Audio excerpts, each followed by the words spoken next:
I'm Steve Green, and this is the first of Trifecta's three-part look at Colorado. Now, that's where I live. Colorado's recent marijuana legalization, Amendment 64, which just took effect on the first of the year.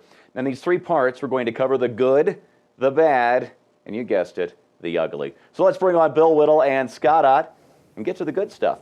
Scott, drug legalization, you know what? This is a topic I don't think we've talked much about after doing 4 or 5 of these shows a week, every week for 4.5 years now. So I'm not sure I actually know where you stand on this one, but here we have one medium-sized state where it's now legal to sell pot of a known quality by licensed dealers in communities which have approved them in amounts of no more than 1 ounce to people who can prove they're at least 21 years of age, and it's for private consumption only.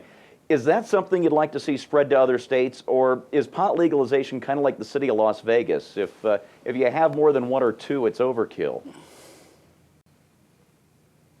Well, you know, here I am in rural Pennsylvania, bucolic Macungie, Pennsylvania, where recently the Macungie Borough Council has approved buttermilk for medicinal purposes only. So I'm not sure what you hipsters are talking about when you're discussing this stuff in Colorado or California. Actually, my thoughts about whether or not something like this should multiply in other states are absolutely irrelevant. It is up to the people in those states as to whether they want to do something like this.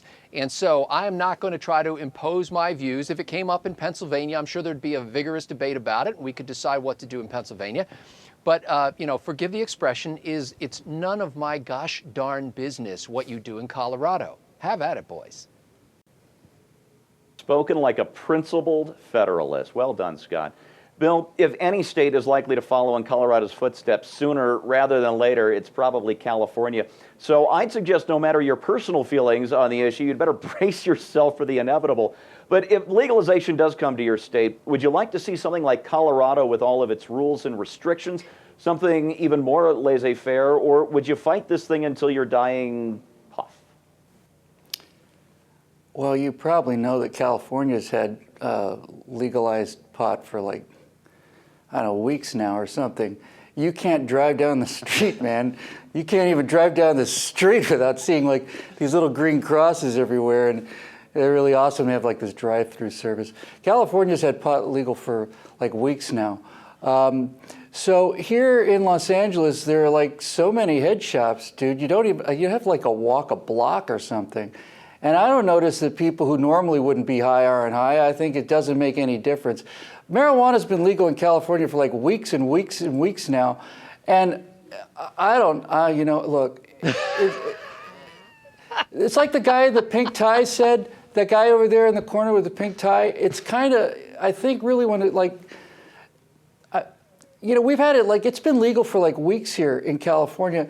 And I think what it really comes down to is, look, if you want to do it, man, if you want to do it, it doesn't hurt anybody. Just chill. So just chill.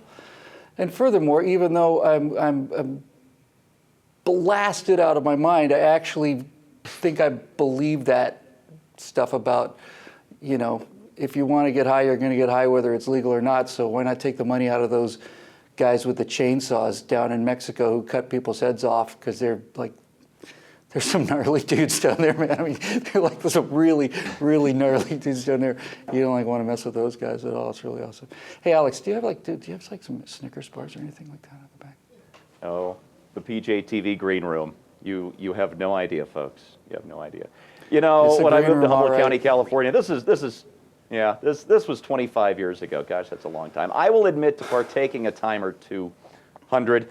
But I gave the stuff up not because it was illegal, but because I discovered martinis, and, well, I grew up a little bit. But I've always been in favor of drug legalization as a simple matter of personal liberty. And here in Colorado, we have the opportunity to see if it works. If it does, well, great. Maybe other states will follow suit. Maybe they won't. If it doesn't work, then maybe I'll have to check my premises. That's what we try and do in the reality-based community.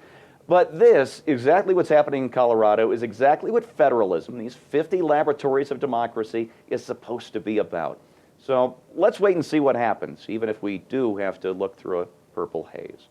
And stand by for parts 2 and 3 when we get to the bad and the ugly. For Scott Ott and Bill Whittle, I'm Steve Green. What he said.